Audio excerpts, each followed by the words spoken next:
자, 여러분 그럼 세 번째 강의 바로 진행하도록 하겠습니다. 자, 우리가 지금 행정법 통론을 배우고 있다는 거 제가 계속 말씀드리고 있고요. 첫 번째 시간에 행정과 행정법에 대해서 배웠고 행정법의 법원에 대해서 같이 봤고요. 그 다음에 행정법의 효력을 배웠고 지금 행정법의 일반 원칙에 대해서 배우고 있는 과정입니다. 지난 시간에 배웠던 거 기억나시죠? 법치 행정의 원칙 같은 거 잘 기억하셔야 되고요. 자, 그리고 1단원부터 6단원까지도 한번 눈으로 보고 읽어보고 넘어가도록 하겠습니다. 1단원 행정법 통론이고요. 2단원 행정작용법입니다. 3단원 행정절차법이고요. 4단원은 의무이행 확보수단, 5단원은 행정상의 손해전보, 6단원은 행정쟁송으로 이루어졌다는 거. 이제는 어느 정도 여러분들이 약간은 익숙해지지 않았을까, 목차들이랑 생각이 들고요. 퍼센트도 항상 머릿속에 집어넣어 놓으셔야 된다고 계속 말씀드렸어요. 자, 이제 행정법의 일반 원칙 중에서 두 번째, 평등의 원칙으로 넘어가도록 하겠습니다. 자, 평등의 원칙은 말 그대로 평등하게 행정 서비스를 잘 이행해라. 이런 개념으로 시작하시면 되는데요. 평등의 원칙은 행정작용에 있어서 특별히 합리적인 차별 사유가 없는 한, 이게 이제 포인트입니다. 특별히 합리적인 차별 사유가 있으면 그건 차별을 해도 된다라는 의미겠죠. 근데 그런 사유가 없으면 공평하게 처우를 해야 한다는 원칙이다라고 보시면 되고요. 이러한 평등의 원칙은 재량권 행사의 한계 원리로서 중요한 의미를 갖긴 합니다. 우리 공무원 여러분들이 나중에 재량권을 갖고 행정행위를 할 때 공무원으로서 선택이라든가 또 판단할 수 있는 재량이 발생하는데요. 그런 재량을 행사할 때도 A라는 사람과 B라는 사람, 그리고 과거와 현재의 행정 서비스를 평등하게 이행해야지 내 기분에 따라서 이건 내 재량이니까 내 맘대로 할 거야. 이렇게 되면 평등의 원칙 위반으로 나중에 취소될 수가 있다라고 기억하시면 되고요. 자, 평등의 원칙은 절대적인 평등을 의미한다 아니면 상대적인 평등을 의미한다? 상대적인 평등을 의미한다라고 해서 이 결론을 꼭 기억하시고요.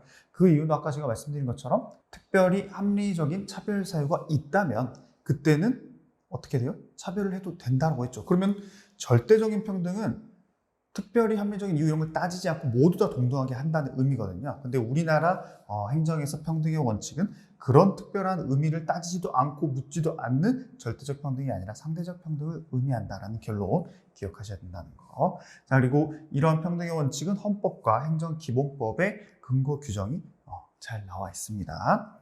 자, 한 개, 불법의 평등은 인정될 수 없다. 그렇죠? 불법의 평등은 말 그대로 내가 합법적인 행정 서비스를 하면서 평등의 원칙을 지켜야지 불법을 하면서 평등적으로 불법을 하겠다? 내가 A라는 사람한테 불법적인 행정 행위를 했기 때문에 당신이 B도 나한테 한번 당해봐. 이런 거는 말이 안 되겠죠. 그런 내용이고요. 위반의 효과는 역시나 마찬가지로 위반 시 위험이 되고 위법하게 된다라는 개념만 알고 넘어가시면 됩니다. 자, 그럼 평등의 원칙에서는 어떤 사례들이 있는지 한번 살펴보도록 하겠습니다. 자, 기억. 평등원칙 위반입니다. 이렇게 하면 안 된다는 거예요. 첫 번째는 공무원분들이 당직 쓰면서 화토를 쳤어요. 그러면서 4명이서 같이 쳤는데요. 한 팀이 만들어졌네요. 그 중에서 나중에 걸렸더니 3명한테는 가벼운 견책 처분을 내렸습니다. 근데 마지막 1명한테는 파면 처분을 내렸어요. 물론 그럴 만한 이유가 있다면 그 1명이 나머지 3명한테 너네 나랑 같이 오늘 화투를 안 치면 앞으로 두고 보자. 상급자로서 그런 말도 안 되는 상황이 있었다면 모를까. 그런 이유도 없이 그냥 4명을 전부 다 같은 처분을 내려야 되는데 평등하지 않게 1명에게 그것도 너무 심각한. 여러분 파면이라고 하면은 여러분 그 공무원의 징계는 여러 가지가 있지만 그 중에 끝판왕이 파면입니다. 퇴직금도 못 받고요. 나중에 연금도 못 받아요. 그렇기 때문에 이거는 너무 심한 차별적 대우다라고 해서 평등의 원칙 위반이라고 했고요. 또 공무원 시험에서 국가유공자의 가족들에게 천편일률적으로 10% 가산점을 부여했던 규정도 평등 원칙의 위반이 됐죠. 그래서 지금은 5% 기준으로 상황에 따라 좀 다르긴 하지만 천편일률적으로 10%를 주지는 않고 있다는 거 기억하시고요. 또 제대한 군인에게 3%의 가산점을 주는 것도 평등의 원칙 위반이라고 우리나라가 판단을 했습니다. 자, 그리고 디귿도 보겠습니다.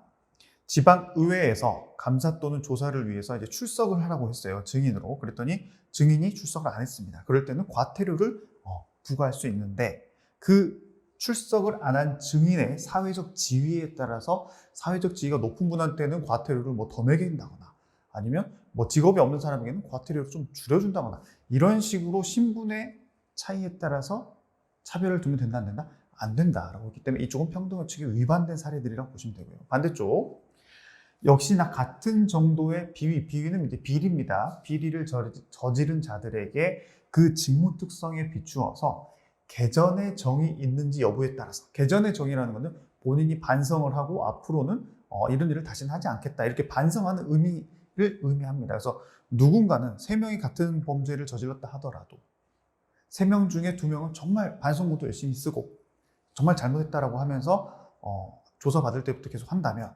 나머지 1명은 아니 이게 뭐 그렇게 잘못했다고 자꾸 징계를 내려고 하냐 뭐 이런 식으로 약간 갈릴 수 있겠죠. 그랬을 때는 차별적으로 징계를 다른 걸 매길 수 있다라는 의미가 바로 이 판례입니다. 시험에 많이 나왔어요. 여러분 잘 기억하시고요. 밑에 일반직 직원의 정년이 58세인데요. 전화 교환 직렬만 특이하게 53세로 규정한 내용이 있습니다. 이거는 얼핏 봤을 때는 아니 당연히 정년 나이를 다 똑같이 해야지 어떻게 이렇게 5년이나 빨리 퇴직을 하게 만들었을까라고 생각했겠지만 아주 예전 판례긴 합니다. 전화 교환 직렬 자체가 요즘에는 거의 없다고 보셔야 되죠. 예전에 좀 특이한 사회적인 그 분위기를 따랐던 판례긴 한데요. 이 전화 교환 직렬이 너무 퇴직을 안 하세요. 그러다 보니까 나이가 좀 많으신 우리 공무원분들이 원래 이렇게 피라미드형으로 이렇게 올라가지 않습니까? 근데 전화 교환 직렬이 거의 반대로 이렇게 올라가다 보니까 새로운 인력을 뽑을 수도 없고 또 젊은 전화 교환 직렬 직원이 들어와야 되는데 그게 안 되다 보니까 일의 효용성도 떨어지고 그러다 보니까 좀 특이하게 전화 교환 직렬만큼은 나이가 53세가 되면 퇴직하게 되는 규정이 있고 그렇게 해도 이는 평등원칙 위반이 아니다 라고 해서 아주 예전 판례라는 거예요. 잘 기억해 주시고요. 제가 또 중요한 것들 위주로 한번 보도록 하겠습니다. 또 이제 평등원칙 위반인 것 다시 또 보죠. 변호사나 공인회계사 이런 그 직군들은 법인을 만들어서 회사를 운영할 수도 있어요. 제가 이제 몸담고 있는 법무법인도 법인이지 않습니까? 근데 특이하게 약사는 법인을 구성하면 안 된다라는 규정이 있었는데 이거는 평등원칙 위반이다라고 했습니다. 약사님들이 억울할 만하겠죠. 그리고 비읍 볼게요. 아까 이건 앞에서 봤던 겁니다. 여러분 삭제하셔도 됩니다. 자, 비읍. 청년 경찰의 인원 감축을 하기로 했는데 여기까지는 문제가 안 됐어요. 근데 뭐 무작위로 한다거나 뭐 그 경찰 실적에 따라서 한다거나 이러면 문제가 없겠지만 초졸 이하 학력 소지자와 중학교 중퇴 이상 학력 소지자 학력으로 나눠 가지고 각 집단별로 같은 비율의 인원의 경찰을 그만두게 하자. 인원 감축하자. 서로 그만두자. 이거는 평등원칙 위반입니다. 우리나라는 특히 학벌, 그죠? 이런 걸로 뭔가를 줄 세워가지고 침입적인 처분을 받는다. 이건 정말 말도 안 되겠죠. 결국에는 이렇게 해서 평등원칙 위반이다라는 판례를 남겼고요. 이쪽 보면은요, LPG는 석유보다 화재 위험성이 크죠. 그쵸? 폭발 가능성이 크니까. 그렇기 때문에 주유소와 LPG 충전소 중에서 LPG 충전소만 설치를 금지하게 한 시행령 규정이 있다면 이거는 평등원칙의 위반이 아니다? 아니다. 그럴 만한 이유가 있기 때문에 이 두 개는 차별을 해도 된다라고 보시면 되고요. 그리고 최근에 나왔던 군무원 구급 이 사례도 한 번 더 보겠습니다. 이거 뭐 이런 애들은 제가 봤을 때는 읽어보시면 다 이해되기 때문에 설명을 안 해드려도 되고요. 여기는 현역 군인들과 또 군무원분들이 약간 좀 서로 좀 다툰 거라 보시면 돼요. 물론 이제 다퉜다기보다는 군무원분들이 아니 현역들은 이렇게 해주는데 왜 우리는 안 해주냐 이런 거거든요. 이거는 차별이다. 평등원칙 위반이다. 이렇게 주장하는데 결론은 평등원칙 위반이 아니었습니다. 어떤 사안이냐면 국방부의 보조기관이라든가 병무청 관련 기관에서 어떤 근무를 할 수 있는 보직이 있었어요. 근데 그 규정 자체를 봤더니 현역 군인들만 그 자리에 들어올 수 있다라고 돼 있던 겁니다. 그랬더니 아니 국가의 안보와 또 우리 국군과 관련된 업무를 같이 하는 군무원인 우리는 왜 여기 보직으로 갈 수가 없냐라고 하면서 이거는 평등원칙 위반이다라고 했는데 실질적으로 법원은 어떻게 판단했냐면 이 국방부의 관련 기관 그 업무와 또 병무청 관련 업무는 실제 전투와 관련된 업무를 중요시하기 때문에 현역 군인은 그게 주업이죠. 근데 이제 군무원 같은 경우는 이제 뭐 보직이 수송이라든가 행정 업무 이런 게 주로 많이 되기 때문에 이런 자리들을 현역 군인들만을 대상으로 하는 것이 맞다. 그렇기 때문에 현역 군인과 군무원 사이에 평등의 원칙 위반은 아니다라는 판례를 남겼던 겁니다. 잘 기억하시고요. 자, 이렇게 해서 평등의 원칙은 끝이 납니다. 평등의 원칙은 사실 그렇게까지 어려운 논점은 아니고 여러분들 개념도 그렇게 어렵진 않았어요. 그 다음 이제 비례의 원칙이 중요합니다. 비례의 원칙은 이 말 그대로 비례. 뭔가 이거랑 비교해가지고 그냥 적정 수준을 잘 맞춰야 된다는 의미 같죠. 그런 의미인데요. 다른 말로 과잉금지 원칙이라고도 표현합니다. 여러분들이 비례의 원칙과 과잉금지 원칙이 어떻게 보면 동일한 의미로 많이 사용되는데 비례의 원칙만 기억해가지고 나중에 시험 지문에서 과잉금지 원칙이 나왔을 때 이거 뭐지 내가 안 배웠던 건데 이렇게 오해하시면 안 됩니다. 잘 기억하셔야 돼요. 자, 비례의 원칙이라 함은 국민의 기본권을 제한함에 있어서 국가작용의 한계를 명시한 것으로서 일단 국민의 기본권을 제한한다는 것은 침입적 처분을 할 때 뭔가 중요한 기준이 된다는 거예요. 네 가지가 있습니다. 비례의 원칙 안에 네 가지. 목적의 정당성, 침입적 처분을 하면서 그 처분의 목적이 정당해야 된다. 너무 당연한 거죠. 두 번째, 방법의 적정성. 침입적 처분을 하는데 그 방법이 적절한 수준이어야 된다. 그 방법이 적절하지 않으면 당연히 안 되겠죠. 그런 의미고 일단 내려가서 자세히 볼 겁니다. 그리고 이제 침입적 처분을 할 때는 국민에게 피해를 주기 때문에 그 피해를 최소화해라. 딱 필요한 만큼만 침입적인 처분을 해라. 이런 뜻이고요. 마지막 법익의 균형성이라는 거는 이제 공익과 사익이 서로 대립을 하겠죠. 왜냐? 침입적 처분을 하는 이유는 우리가 행정청이 공익 목적으로 하지만 상대방은 내가 이 처분을 받음으로써 내 사익이 피해가 되겠죠. 줄어들겠죠. 사익이 침해가 되겠죠. 그렇기 때문에 공익과 사익이 충돌을 했을 때 그 법익의 균형성을 잘 찾아서 너무 한쪽에 치우치지 마라. 또는 공익이 더 클 때에만 침입적 처분을 해라. 이런 개념으로 보시면 됩니다. 그래서 비례 원칙은 크게 네 가지인데 이 중에서 이 세 가지가 거의 메인이고요. 목적의 정당성은 너무 당연한 거기 때문에 실제 밑에 목차에서도 따로 구성이 되어 있지는 않아요. 자, 그럼 비례 원칙은 법적 근거가 어떻게 되냐? 헌법의 비례 원칙에 따라서 어떤 걸 하라고, 행정행위를 하라고 적어져 있습니다. 그리고 행정기본법에서도 비례 원칙 규정이 있어요. 자, 그리고 경찰관 직무집행법에도 그런 내용이 있다라고 여러분들이 기억하시면 될 것 같습니다. 다음 뭐 특별한 내용은 없고요. 자, 적용 범위. 이게 또 시험에 나옵니다. 비례 원칙은 행정의 모든 영역에서, 전 영역에서 모두 다 갖춰져야 됩니다. 그게 침입적이든 아니면 수익적이든, 수익이 이제 급부행정이랑 마찬가지입니다. 도움을 주는 거예요. 상관없이 전부 다, 전 영역에서 비례 원칙이 다 지켜져야 된다. 결론은 어렵지 않습니다. 잘 기억하시고요. 자, 아까 봤던 네 가지 중에 세 가지를 한번 순서대로 보도록 하겠습니다.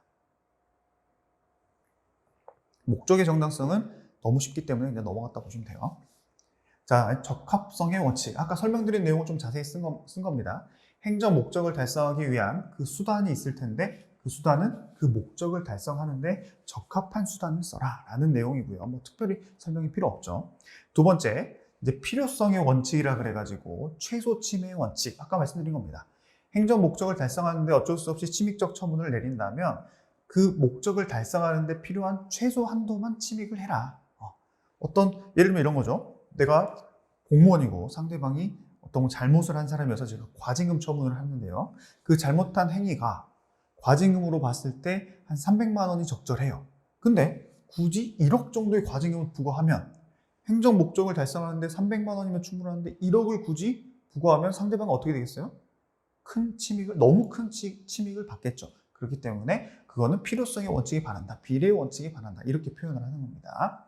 자, 필요성의 원칙이란 행정기관은 적합한 수단들 중에서도 여러 가지 수단이 있을 수 있겠죠. 과징금이 있을 수도 있고 경고만 했을 수도 있고 그런 수단들 중에서 최소한의 침해를 주는 수단을 선택해라 라는 내용이라고 보시면 됩니다. 물론 행정 목적을 달성할 수 있는 수준에서 침해를 가장 적게 주는 거, 침익을 가장 적게 하는 거 그렇게 고르시면 되고요. 예를 들면은 이런 겁니다.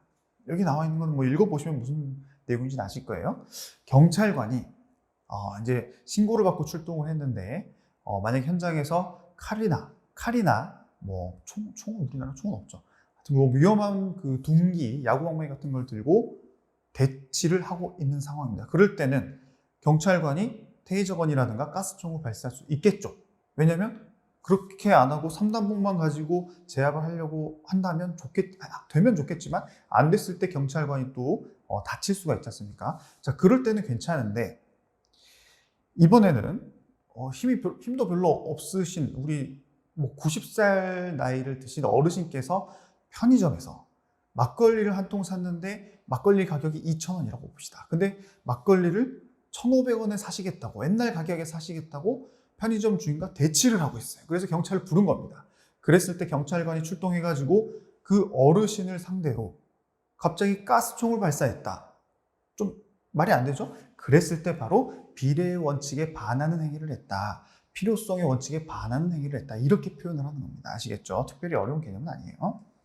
자, 그 다음 이제 상당성의 원칙입니다. 이게 이제 그 비례의 원칙에서 가장 핵심이다라고 해서 이제 협의, 광의, 협의로 따지면 광의는 넓은 의미, 협의는 좁은 의미라고 보는데요. 여기서 말하는 협의의 비례의 원칙 그러면은 비례의 원칙 중에서 가장 메인이 되는 애라는 그런 의미라고 보시면 돼요. 자, 상당성의 원칙은 아까 말씀드린 것처럼 행정작용으로 인해서 국민의 이익 침해가 그 행정작용이 의도하는 공익보다 일단 크진 않아야 돼요. 아시겠죠? 그러니까 공익이 무조건 우선이 돼야지 사익이 침해되는 게 정당화된다는 겁니다. 자, 보시면요. 행정기관은 행정수단을 통해 달성하려는 공익과 침해되는 사익을 비교 형량해가지고 공익이 더 큰 경우에만 그 행정수단을 행사를 해라 라는 거예요. 공익이 크지도 않는데 침익적 처분을 해가지고 그 상대방에게 침익을 준다. 그거는 비례의 원칙 반한다. 상당성의 원칙에 반한다. 라고 보시면 됩니다.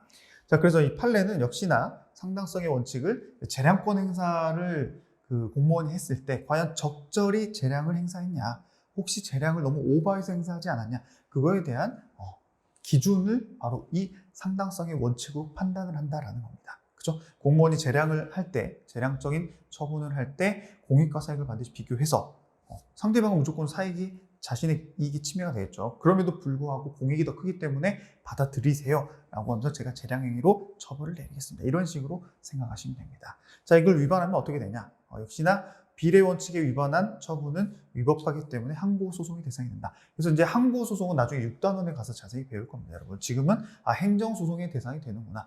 행정소송 대상 중에 하나거든요. 종류 중에. 그렇게 생각하시면 되고, 또 국가배상 청구 소송도 된다라고 해서 이거는 처분을 취소하는 소송이라면 이거는 내가 손해를 입었기 때문에 국가로부터 돈을 받아야겠다. 민사소송입니다. 이렇게 두 가지로 나눠진다고 보시면 되고, 지금은 그런 게 있구나 정도만 여러분들이 기억하시면 됩니다.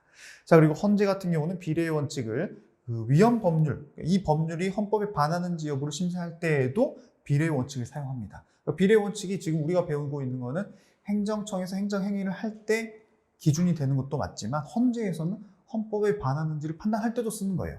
그 정도로 공공적인 어떤 판단을 할 때 두루두루 쓰이는 하나의 행정법의 일반 원칙이다라고 보시면 되고요. 여기서 위 세 가지 원칙 외에, 방금 말씀드린 것 외에 목적의 정당성까지도 더해서 헌재는 판단하고 있다라고 보시면 됩니다. 자, 또 사례들을 몇 개 보겠습니다. 첫 번째, 비례 원칙에 의할 때 공무원이 단지 1회 훈령에 위반해서 요정을 출입하였다는 사유만으로 파면 처분을 당했다면 그건 위법하다라고 해서 67년도 판례입니다. 67년도 판례니까 이 요정이라는 단어가 나오죠. 요즘 같아서는 요정이라면 이제 거의 단란주정, 룸사롱, 이런 표현이라고 보시면 됩니다. 그래서 그 당시에 훈령에 공무원 관련해서 이런 건 하지 마라, 이런 훈령이 있을 수 있어요. 그런 내용이 있었는데 요정을 가지 말라라는 훈령이 있었나 봅니다. 하도 요정을 많이 다녔나 보죠. 그래서 가지 말라 했는데 딱 한 번 어겼어요. 근데 그걸 한 번 어긴 거 가지고 파면을 당했답니다. 퇴직금도 날아가고 연금도 못 받아요. 만약에 한 20년 근무했던 공무원 입장에서는 상당히 억울할 수 있겠죠. 그렇기 때문에 이렇게 너무 세게, 그죠? 물론 요정을 못 가게 하려는 그 목적의 정당성이라든가 이런 건 괜찮지만 비례 원칙에 의했을 때 너무 세다. 우리가 적필상이라고 아까 제가 설명 안 드렸죠? 이 그 두 문자가 있습니다. 적합성의 원칙의 적, 필요성의 원칙의 필, 상당성의 원칙의 상. 그래서 적필상을 따져봤을 때 하나라도 충족이 안 된다. 그럼 비례 원칙 위반이라고 보통 표현을 해요. 그렇게 해서 시험에서는 이런 사례를 내주고 적필상 중에 뭐에 위반되냐 이렇게 물어보진 않습니다. 그냥 통틀어서 비례 원칙에 반한다. 이런 결론으로 여러분들이 기억하시면 되고요. 또 그리고 한 가지, 그 행정법의 일반 원칙들이 이제 여러 가지가 있고 지금까지 배운 것도 있고 앞으로도 배울 게 있는데 어떤 사례에 있어서 딱 행정법의 일반 원칙 여러 가지 중에 한 가지만 적용되는 경우는 별로 없어요. 물론 이제 평등의 원칙이라든가 이런 거는 이제 단순히 평등만 따졌을 때는 그럴 수 있겠지만 거의 대부분의 행정법의 일반 원칙이 좀 이렇게 두루두루 복합적으로 들어간다라고 해서 실제로 이런 사례를 주고 행정법의 일반 원칙을 정확히 딱 집어내라 이런 시험 문제는 나오지 않습니다. 여러분들이 행정법의 일반 원칙이 뭔지 각각의 특성을 이해하시고 사례를 봤을 때 당연히 이건 A, B라는 사람이 징계를 받을 때 한쪽이 너무 심하기 때문에 이건 평등의 원칙이 문제가 되겠구나. 이런 식으로 인식해가지고 결론만 기억하시면 충분히 다 맞출 수가 있습니다. 자, 그리고 또 몇 개 더 보겠습니다. 니은도 보겠습니다. 자동차를 이용해서 범죄를 하게 되면 범죄의 경중을 따지지도 않고 무조건 운전면허를 취소하도록 한 규정이 옛날에는 있었습니다. 그 규정 역시도 비례 원칙을 위반한다라고 해서 헌법재판소에서 판단한 거 있고요. 자, 리를 볼게요. 청소년 유해 매체물로 결정 고시된 만화가 있습니다. 근데 이 만화가 처음부터 서점에 들어올 때부터 결정난 건 아니고 서점에 들어온 이후에 뭔가 그 자체적인 심사에 따라서 이건 이제 청소년들이 보면 안 됩니다라는 결정을 통해서 좀 그런 게 있었나 봐요. 자, 그런데 그 고시일로부터 8일 정도가 지나서 우리가 아무리 이제 책방에서 일하시는 사장님이라 하더라도 모든 이런 고시 결정을 다 알 수는 없겠죠. 그 책방 관련해서 공지도 좀 오고 그래야지 이제 정확히 알 수 있지 않습니까? 근데 8일이 지난 후에 결정 고시된 이후에 그 8일 전에는 뭐 이런 내용이 없었으니까 청소년이 빌려갈 수도 있었던 책이라고 가정을 해볼게요. 자, 근데 이제부터는 빌려주면 안 된다는 결정이 있었는데 그 결정이 있고 나서 한 일주일 정도 후에 청소년이 그걸 빌려갔습니다. 그럼 이제 몰랐으니까 빌려줬겠죠. 근데 그게 나중에 적발이 돼가지고 과징금을 700만 원을 받았답니다. 그것도 99년도에. 우리가 책 한 권 빌려가면 99년도라고 따지면 거의 뭐 몇백 원 정도 아마 했을 겁니다. 근데 그거 가지고 700만 원 과징금 부과했다? 이거는 너무했다. 비례 원칙 위반이다라고 해서 그 과징금 부과 처분은 재량권을 일탈남용한 것으로서 위법하다라는 결론이 있다는 거. 비례 원칙이 반한다는 뜻이겠죠. 기억하시면 되고요. 자, 그리고 교과서에 이 줄이 원래 비례 원칙 위반이냐 아니냐를 구분하려고 제가 처음에 편집을 했었는데 그 편집하고 추가 과정에서 이 밑으로 내려왔어야 되거든요. 아마 시옷하고 이응 사이에 있어야 되는데 아닌가요? 비읍하고 시옷 사이에 있어야 되는데 이게 요 위로 올라갔어요. 그렇기 때문에 여러분들이 이거를 밑으로 좀 당겨 주시거나 아니면 이거는 그냥 없는 표시다라고 보시면 되고 찬 반만 잘 구분하는 표시만 해주시면 됩니다. 자, 그 다음 볼게요. 미음 보면 되나요? 미음입니다.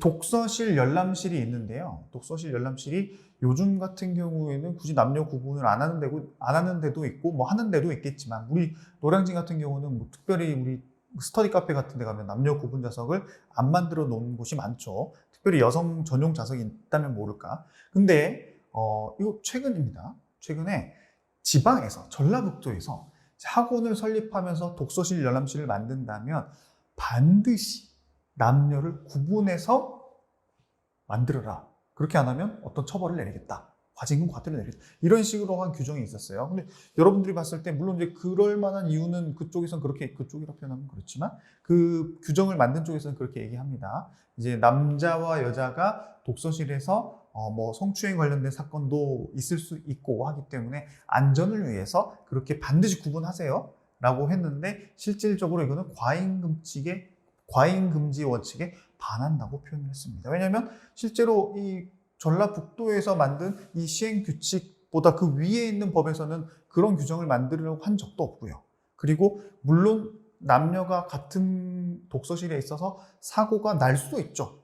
근데 이거 맨날 나는 것도 아니고 그거는 솔직한 말로 막아놓는다고 그런 애들이 거기 가서 사고를 안 칠까요? 오히려 막아놓으면 여자만 있는데 몰래 들어가서 사고를 칠 수도 있죠. 그렇기 때문에 뭐 목적은 좋지만 그 수단 자체가 너무나 오버했다라고 해서 과잉금지 원칙에 반해서 비례 원칙에 반해서 이런 그 조항들은 이제 헌법에 위반된다라는 판단을 한 적이 있습니다. 자, 그리고 이제 최신 판례 중에 또 중요한 게 얘네입니다. 이 두 개는 잘 기억하시고요. 우리가 최근에 그 음주운전 관련해가지고 그 2번 이상, 예전에는 음주운전을 2번 이상 하게 되면 관련 조문이 어떻게 되냐면요. 아주 셌습니다. 2년 이상 5년 이하예요. 이게 무서운 게 이상입니다. 무조건 2년은 살고 시작하는 거예요. 물론 이제 집행유예라는 제도가 있긴 하지만 일단 2년 이상이 된다라고 하면은 정말 무서운 그 범죄에 대한 처벌이거든요. 자, 근데 물론 음주운전 자체가 워낙 나쁜 것이고 또 그 사회에서 없어져야 될 범죄이긴 하지만 이회 자체를 이게 그 이회로 정해놓은 이유가 뭐겠습니까? 상습적으로 한다는 뜻이죠. 상습적으로 했기 때문에 이렇게 크게 처벌해야 돼라는 건데 만약에 50좀 그렇고 80살 먹으신 노인분께서 오늘 만약에 음주운전을 했습니다. 근데 50년 전에 30살 때 음주운전을 한 번 하고 50년 동안 안 했어요. 근데 오늘 걸렸어요. 근데 이 조문에 의하면 음주운전 2번 했네요? 그러면은 그 사람은 상습범으로 봐가지고 일단 2년 이상을 처벌하겠다는 겁니다. 그러니까 헌법재판소가 아니 음주운전이 나쁘고 처벌을 이렇게 강력하게 하는 거는 뭐 사회적 공감도 있고 괜찮은데 이 이회 기준을 뭐 10년 안에 이회라든가 5년 안에 이회라든가 이런 기준도 정하지 않고 그냥 2회 이상? 이거는 좀 너무 심했다라고 해서 가중의 요건이 되는 과거의 위반 행위와 처벌 대상이 되는 이번에 재범 음주운전 행위 사이에 아무런 시간적 제한을 두지 않고 있는 이 조문은 책임과 형벌 간의 비례 원칙에 위반되기 때문에 이거는 바뀌어야 된다라고 해서 이번에 위헌 결정이 났습니다. 그죠? 그리고 이 판단을 하면서 같이 판단한 게 밑에입니다. 이거는 위헌은 아니었어요. 어떤 게 위헌이 아니냐면 여기서 이 조문 자체가요. 도로교통법 44조 1항을 2회 이상 위반한 것이라는 표현을 하고 있는데 여기가 이제 음주운전도 있고요. 또 그 음주운전을 하게 되면 이제 면허 측정, 음주 측정을 하죠. 근데 측정을 했을 때 수치에 따라서 정지가 되냐 취소가 되냐는 당연한 건데 어떤 사람이 꼭 나타나요? 측정을 안 하겠다고 합니다. 술을 먹었으니까 안 하겠죠. 그렇게 됐을 때는 역시나 처벌이 됩니다. 실제로 정지 취소가 있다면 취소 정도 수준 또는 그 이상의 처벌을 받아요. 사실 자기가 취소 나올 것 같으니까 안 불겠다는 거거든요. 그런 규정이 이제 여러 가지가 있죠. 정지, 취소, 또 음주 측정 거부도 있는데 여기서 음주 측정 거부죄만 이 2회 이상으로 봐야 되냐 아니면 음주운전도 포함해야 되냐라고 했을 때 당연히 음주운전도 포함하는 것은 비례 원칙에 반하지는 않는다. 대신에 이렇게 시간적 제약을 두지 않는 것은 비례 원칙에 반한다. 이렇게 결론이 난 겁니다. 그래서 얘랑 같은 판례라고 보시면 되고요. 물론 여기는 이제 판례 자체는 같진 않아요. 근데 이번 헌재에서도 이 내용을 좀 언급을 하긴 했습니다. 그렇기 때문에 여러분들이 두 개를 비교해서 같은 조문이기 때문에 비교해서 결론을 남기하시고요. 자, 밑에 사시 2차 시험에서 예전이죠. 이제 사시가 없어졌으니까 꽈락제도가 있다는 거에 내가 너무 억울해가지고 이거는 아니 1차 시험도 어려운데 1차 시험 합격해서 2차 시험을 봤는데 내가 뭐 12과목 정도 본다 했을 때 11과목을 잘 봤는데 한 과목에서 꽈락이 아마 60점이었나요 예전에? 그게 안 돼가지고 내가 떨어졌다. 이거 너무 억울하다. 이거 비례 원칙 위반되는 거 아니냐라고 했지만 어떻게 판단했어요? 비례 원칙, 과잉금지 원칙, 평등의 원칙에 반하지 않는다. 꽈락제도 그대로 유지하겠다라는 결론 여러분들이 잘 기억하시고요. 또 외 집회, 실외에서 집회하는 거 있죠? 사전 신고를 먼저 해야 됩니다. 경찰에. 제가 몇 명이서 어디에서 몇 월 며칠 몇 시부터 몇 시까지 집회를 할 겁니다라는 신고를 해야 되는데 늦어도 집회하기 이틀 전까지 48시간 전까지 사전 신고하라는 규정이 있는데 이 규정 가지고 또 누군가가 아니 왜 꼭 48시간 전까지 해야 되냐 나는 내일이라도 시위하려면 오늘 할 수 있는 거 아니냐 이런 식으로 생각해서 이거는 비례 원칙 반한 거 아니냐라고 했지만 실질적으로 법원은 이거는 48시간이라는 기준이 필요할 수밖에 없다. 왜냐하면 5개 집회 신고를 했는데 관련 내용을 적절한 자료를 제출 못해가지고 행정청에서 보완해 오세요. 아니면 하지 마세요. 하지 말라 했을 때 이의 절차도 있을 수 있겠죠. 이런 것들이 적절하게 잘 이루어지려면 적어도 48시간 전에는 신고를 해 주셔야지 이런 게 다 적절하게 이행이 될 수 있습니다. 라는 취지로 비례 원칙, 과잉금지 원칙에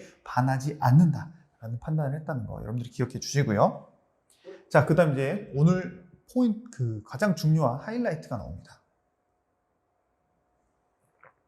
이름이 좀 어려워졌어요. 원래는 신의칙이라 그래가지고 아주 간단했습니다. 그 신의 성실의 원칙을 신의칙이라고 표현을 했는데요. 행정기본법에서 아주 성실, 여기 또 성실이 나오니까 성실이라고 표현했는데 아주 친절하게 그리고 아주 뭔가요, 조문 자체만 보더라도 뭘 의미하는지 알 정도를 만들기 위해 쓸 것 같아요. 그래서 성실 의무 및 권한 남용 금지의 원칙이라는 굳이 긴 글자를 써가지고 조문을 만들어 놨습니다. 그래서 이게 어떤 내용이냐면요. 우리가 신의칙이라는 거는 상식적으로 그 신의 성실의 원칙, 말 그대로 이게 말이 어렵습니다. 신의 성실? 뭐 갓을 의미하는 뭐 그런 건 아닙니다. 그냥 말 그대로 뭔가 업무를 수행할 때 성실하게 이행해라. 불성실하게 하지 마라. 이런 그 개념에서 출발한 거거든요. 그래서 법률관계 당사자는 상대방의 이익을 배려해서, 그죠? 공무원이 민원인의 이익을 배려해서 형평성에 어긋나거나 또 신뢰를 저버리거나 뭐 그런 내용이나 방법으로 권리를 행사하지 마세요. 뭐 그런 겁니다. 또 의무를 이행하지 마세요.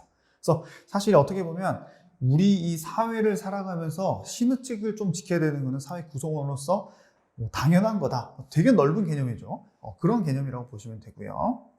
자, 원칙적으로는 민법에서 인정된 법의 일반 원칙이지만 행정기본법 11조, 또 절차법, 국세기본법에서도 이러한 신의칙과 관련된 규정을 다 두고 있다라는 내용이 있습니다. 자, 그럼 내용이 뭐가 있을까요? 첫 번째, 성실 의무 원칙이라고 해서 여러분도 일하실 때 성실하게 의무를 수행하세요. 이런 내용입니다. 두 번째는 권리를 남용하지 마세요. 라고 해서 행정기본법, 행정권한을 남용하거나 그 권한의 범위를 넘어서는 안 된다라는 규정이 있고요. 특히 권리 행사를 하는 목적이 오로지 민원인에게 고통을 주고 민원인의 손해를 입히고자 하는 경우는 되겠습니까? 안 되겠죠. 그럼 공권을 남용하는 거 아니겠습니까, 여러분? 그게 바로 권리남용 금지 원칙의 핵심이다라고 해서 여러분들이 나중에 공무원이 되셨을 때도 권리남용을 하시면 안 된다라는 그 근거 규정이자 근거 원칙이 바로 이거라고 보시면 됩니다. 자, 그다음 이제 사정변경의 원칙이라 그래서 이 사정변경이라는 글자가 앞으로 계속 많이 나올 겁니다. 잘 기억하세요. 지금 쉽습니다. 뭔가 사정이 바뀌었다 이거예요. 예전이랑 판이 달라졌다. 딱 그런 뜻입니다. 법률 관계에서 그 기초가 된 사정이 그 후에 예견하지 못하거나 예견할 수 없었던 중대한 변경이 생겨가지고 처음에 정해진 그 행위의 효과를 그대로 유지한다면 그럼 이제 부당한 결과가 날 수밖에 없다라고 생각했을 때는 이제 사정이 바뀌었기 때문에 신의칙에 맞게 지금 우리 행정의 일반 원칙 중에 신의칙을 배우고 있습니다. 변경하거나 해제하거나 해제할 수 있다는 원칙이 바로 사정 변경의 원칙입니다. 더 쉽게 예를 들어보면 행정공무원이 A라는 사람에게 어떤 그 허가를 내주기로 했고 실제로 내줬어요. 그래가지고 내줄 때만 해도 그 허가의 요건이라든가 뭐 상황이 다 적합했겠죠. 근데 시대가 지나가지고 더 이상 그 허가를 내주면 안 되게끔 사회가 바뀌어버렸습니다. 사정이 변경됐죠. 그랬을 때는 공무원이 그 사람이랑 서로 합의를 한다거나 서로 이야기를 잘 해가지고 기존 거를 해제한다거나 해지를 할 수 있다는 게 바로 사정 변경의 원칙이라고 보시면 됩니다. 아시겠죠? 자, 역시나 이런 원칙을 위반하면은 행정쟁송 및 국가배상 청구가 가능하다라고 해서 넘어가면 되고요. 그리고 제가 아까 잘못 말씀드린 게 성실 의무 및 권한남용 금지 원칙이 포인트가 아닙니다. 오늘은 신뢰보호 원칙, 마지막에 배울 원칙이 포인트지 이거는 그냥 좀 지나가는 하나의 그 상식적인 원칙이다라고 보시면 돼요. 자, 사례들을 몇 개 보겠습니다. 첫 번째, 이제 이런 공무원이 또 있을 수 있어요. 이제 세무공무원이 특별한 이유도 없이 어떤 회사라든가 어떤 사람을 딱 집어가지고 과세 자료를 수집해가지고요. 엄청나게 세금을 매겼습니다. 이거는 권리남용이겠죠. 이런 겁니다. 권리남용 원칙. 그런 식으로 하면 안 된다라는 내용이고요. 또 지방 공무원 임용 신청했을 때 이거는 이제 여러분들이 해당하지는 않을 것 같아요. 예전 판례거든요. 2008년인데 그리고 실제로는 이제 36년 전이니까 한 70년도 정도에 아마 임용이 되신 분 얘기입니다. 그리고 이런 신의 성실의 원칙은 행정 공무원이 어떤 행위를 했을 때 신의칙에 반한다 안 반한다도 따질 수 있겠지만 개인이 어떤 행정 소송을 하면서 이렇게 내가 주장하는 게 신의칙에 반한다 안 반한다 이런 것도 판단 기준이 될 수 있어요. 특히 여기서 보시면은 A라는 공무원이 아주 옛날에 뭐 50년대나 이럴 때는 우리 주민등록 자체가 지금처럼 전산화되지 못하고 상당히 뭐 손으로 쏘고 손으로 뭐 지워가지고 정정하고 이런 시대가 있었겠죠. 여러분들 기억 못 하시겠죠. 저도 기억을 하진 않습니다, 여러분. 그런데 잘못 기재된 생년월일에 근거해서 근무를 일단 시작했어요. 공무원 임용이 됐습니다. 그래서 36년이나 근무를 하셨다가 이제 36년 정도 근무를 했으면 정년퇴직이 다가올 수 있겠죠.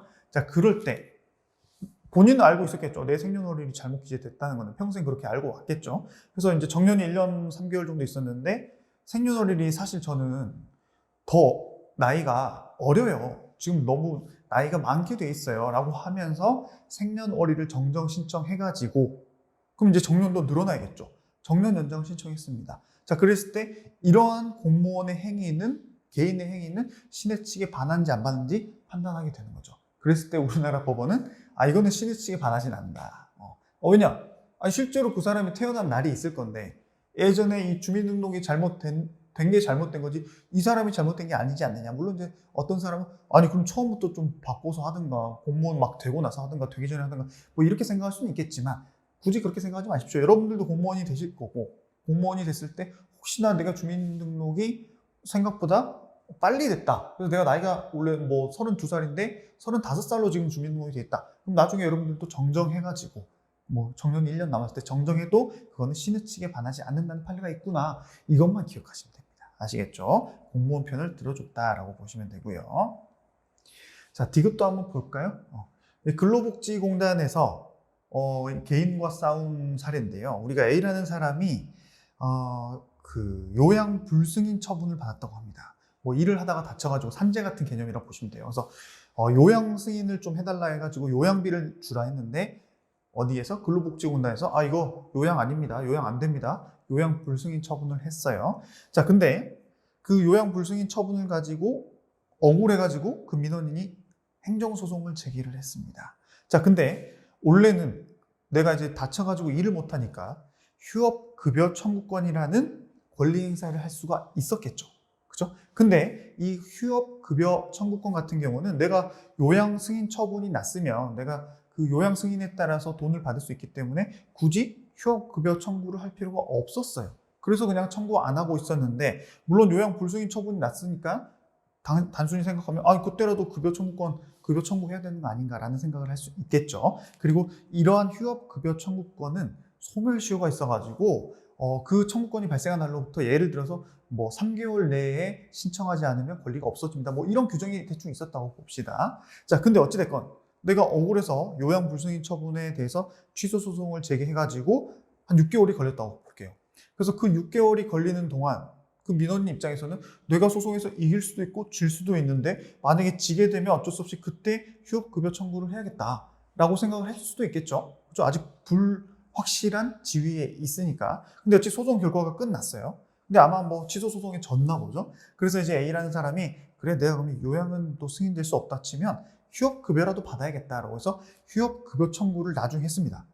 그랬더니 이번에는 근로복지공단이 뭐 좀 미웠나 봐요. 아니면 아무튼 뭐 근로복지공단에서는 뭐 돈을 안 주는 게 일이라고 생각할 수 있겠죠. 이번에는 당신 휴업급여 청구 지금 원래 회사 그만두고 3개월 내에 했어야 되는데 지금 벌써 6개월이나 지났는데 소송이 6개월 걸렸다 쳐볼게요. 자, 그렇기 때문에 당신은 소멸시효가 지나서 휴업급여 청구 신청 못해. 이렇게 한 겁니다. 그래가지고 이제 그 사람이 억울해가지고 또 그걸 가지고 소송을 제기했나 봐요. 그랬을 때 법원은 어떻게 판단했다? 그 사람이 휴업급여를 청구하지 않았던 거는 이를 행사할 수 없는 사실상의 장애 사유가 있었기 때문이다. 그게 뭐예요? 소송 중이었기 때문에 사실상의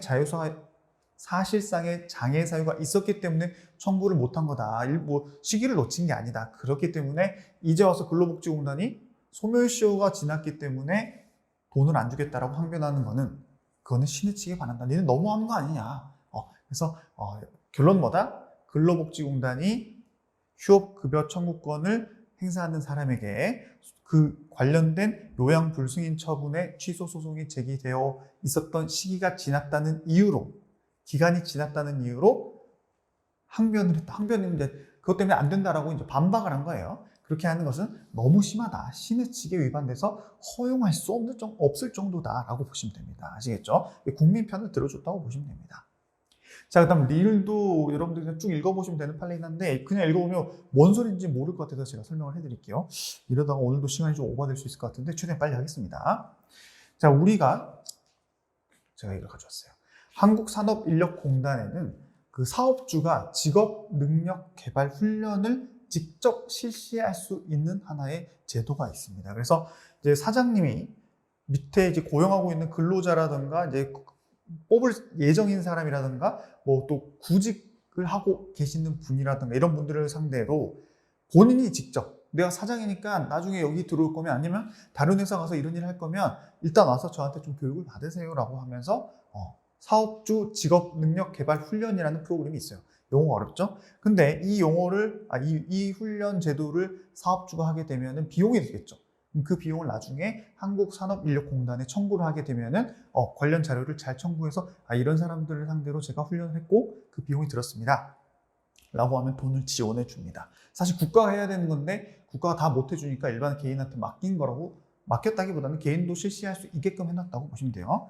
자, 그런데 이제 관할관청이 봤을 때 그런 거를 했다면서 뭔가를 신청한 사람이 있었겠죠. 근데 관할관청이 봤더니 이거는 위법하다. 뭔가 좀 돈 타려고 한 거 아닌가 이런 생각이 들었나 봐요. 그래서 위법한 직업 능력 개발 훈련 과정에 인정할 수 없는 제한 처분을 내렸습니다. 자, 그렇게 되면 사업주 입장에서는 아니 내가 이거 하려고 했는데 못하게 됐다거나 이미 했는데 돈을 못 받게 되는 그런 불이익이 생기겠죠. 자, 그렇게 해가지고 그 인정 제한 처분을 받은 사람은 사업주로 하여금 제때 훈련 과정 인정 신청을 이제 그 사업주는 이제 이런 처분을 받으면 이제 훈련 과정 인정 신청을 못 하게 된 거잖아요. 그죠? 못 하게 됐죠.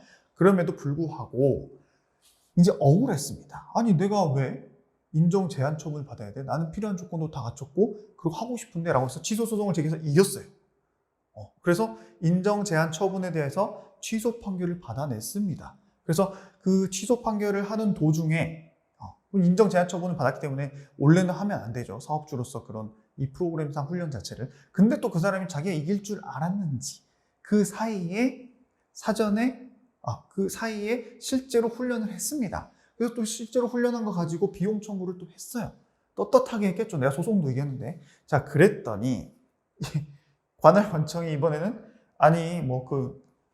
저희가 인정 제한 처분한 거 졌다고 한 거 둘째로 치고 그러면 그 사전에 훈련 과정 인정을 먼저 받고 훈련을 시켜가지고 신청을 해야지 돈을 드리지 사전에 훈련 과정도 인정 안 받았으면서 왜 그걸 또 저희한테 주라고 하십니까? 라고 했습니다. 그랬더니 그 이후로 훈련 비용 지원을 안 주는 것은 신의치게 반한다. 좀 줘라. 니네가 어떻게 보면 인정 제한 처분했기 때문에 이 사람이 사전 훈련 과정 인정도 못 받은 거 아니냐. 그렇기 때문에 너희들이 돈을 줘라. 너무 심한 거 아니냐. 너희 신의치게 반한다. 이런 결론으로 스토리로 보시면 됩니다. 사실 시험에 거의 잘 안 나오는데 국회 8급에서 작년에 한번 나왔는데 제가 설명을 필요 이상으로 많이 드린 것 같긴 합니다. 하지만 또 언젠가 나올 수 있기 때문에 스토리를 잘 기억하세요, 여러분. 자, 다음 신뢰 보호의 원칙. 오늘의 이제 포인트가 드디어 나왔습니다. 신뢰 보호 원칙은 쉽게 말하면 내가 너를 믿고 이렇게 했는데 네가 날 배신해? 이런 의미라고 보시면 돼요. 그러면 행정청이 상대방이고 민원인 입장에서 뭔가를 미리 신청을 했어요. 그랬더니 그래 이거 나중에 해줄게 라고 먼저 견해 표명을 했습니다. 그래서 그걸 믿고 준비를 열심히 했어요, 민원인이. 그래가지고 나중에 이제 본 신청을 했는데 안 해주네요. 나는 돈도 쓰고 시간도 쓰고 다 했는데 이랬을 때 야, 너 왜 나 배신해? 너 이거 신뢰보호 원칙 위반이야. 너가 옛날에 해주기로 했잖아. 그게 바로 신뢰보호 원칙입니다. 개념이에요. 보시면 쭉 읽어보시면 돼요. 제가 말씀드린 게 훨씬 더 쉽게 설명한 거고요. 이 개념에 있어서는 법치 국가 원리의 파생 원칙에 해당한다라는 게 시험에 좀 자주 나오는 편입니다. 그래서 법치 국가 원칙이 아까 말씀드린 것처럼 행정법에 대한 일반 원칙들이 각각 너무 딱딱 나눠지는 독립된 건 아니고요. 어떤 거는 이 원칙에서 파생된 원칙이 있고요. 또 이 원칙이자 저 원칙이랑 좀 약간 개념이 비슷한 원칙도 있고 이런 식으로 진행이 됩니다. 근데 어찌됐건 신뢰 보호 원칙은 법치 국가 원칙의 파생 원칙이다라는 이 문구 자체가 시험에 나오기 때문에 그 개념도 여러분들이 기억하시면서 법치 국가 원리가 신뢰 보호 원칙보다 훨씬 더 큰 개념이고 신뢰 보호 원칙이 여기서부터 출발했구나 이런 개념으로 여러분들이 기억하시면 됩니다. 자, 근거가 있어야 돼요. 신뢰보호 원칙은 판례뿐만 아니라 실정법상 근거가 있습니다. 이번에 행정기본법에서 딱 하고 아예 적어놨어요. 행정청은 공익 또는 제3자의 이익을 현저히 해칠 우려가 있는 경우가 아니라면 행정에 대한 국민의 정당하고 합리적인 뭐를? 신뢰를 보호해야 된다. 근데 신뢰도 합리적인 신뢰입니다. 이따가 조건을 하나씩 따져볼게요. 근데 우리가 보통 법 공부하면서 합리적이다라는 표현이 되게 많이 나오거든요. 그러면 우리가 보통 말 그대로 상식적이다, 합리적이다, 뭐 비슷한 의미라고 보시면 됩니다. 그리고 두 번째, 이거는 이따가 실권의 법리라 그래서 우리가 지금 배우고 있는 신뢰보호 원칙이랑 좀 원래는 다른 개념으로 작년까지만 해도 그 원칙을 따로 뺐었는데 행정기본법에서 이 두 가지 원칙을 신뢰보호의 원칙이라는 이름 안에 다 집어넣어 놨기 때문에 제가 교재를 다시 수정해서 저희도 이렇게 조문을 따라간 겁니다. 어떻게 보면 비슷하긴 합니다. 뭐 이거는 어떤 걸 해주기로 했으면 나중에 해줘야지라면 이거는 그동안 뭔가를 안 해왔어요, 행정청. 예를 들면 세금을 매길 수 있을 것 같은데 세금을 안 매겨온 겁니다, A라는 사람한테. 근데 한 10년 동안 안 매겼어요. 근데 갑자기 11년 됐을 때 세금을 매겨버립니다. 그랬을 때 이 조문에 해당할 수 있다라고 보시면 됩니다. 근데 실권의 법리는 좀 이따 다시 배울 거기 때문에 여기서 넘어갈게요. 자, 행정절차법과 국세기본법에서도 이러한 신뢰보호 원칙 내용이 규정되어 있다는 내용을 기억하시면 되고요. 자, 적용 범위. 신뢰보호 원칙은 법률이나 그 하위 법규뿐만 아니라 국가기관의 입시 제도와 같이 국공립대학의 입시 전형도 구속하기 한다. 이런 내용도 기억하시고요. 국민의 권리에 직접 영향을 미치는 제도나 운영 지침의 개폐에도 생기고 없앤 데에도 이 원칙이 적용된다라고 보시면 됩니다. 그래서 신뢰보호 원칙은 상당히 두루두루, 그렇죠? 두루두루 적용이 된다라고 보시면 돼요. 자, 그러면 신뢰보호 원칙의 요건은 뭐냐? 근데 이게 이 개념을 이렇게 좀 잡으셔야 돼요. 신뢰보호 원칙은 아까 말씀드린 것처럼 네가 해주기로 했는데 왜 안 해줘? 이런 거잖아요. 그럼 국민이 행정청을 상대로 신뢰보호 원칙을 주장해서 받아들여지면 이기는 겁니다, 소송에서. 그래서 대신에 그 신뢰보호 원칙이 받아들여지려면 이런 요건들이 충족이 돼야 된다라는 개념으로 생각하시면 돼요. 첫 번째, 행정기관의 선행 조치가 있었어야 됩니다. 이 말은 아까 제가 어떤 신청을 하기 전에 뭐 약간 그 사전 신청이 있고 본 신청이 있다고 그냥 가정을 해볼게요. 사전 신청을 먼저 했어요.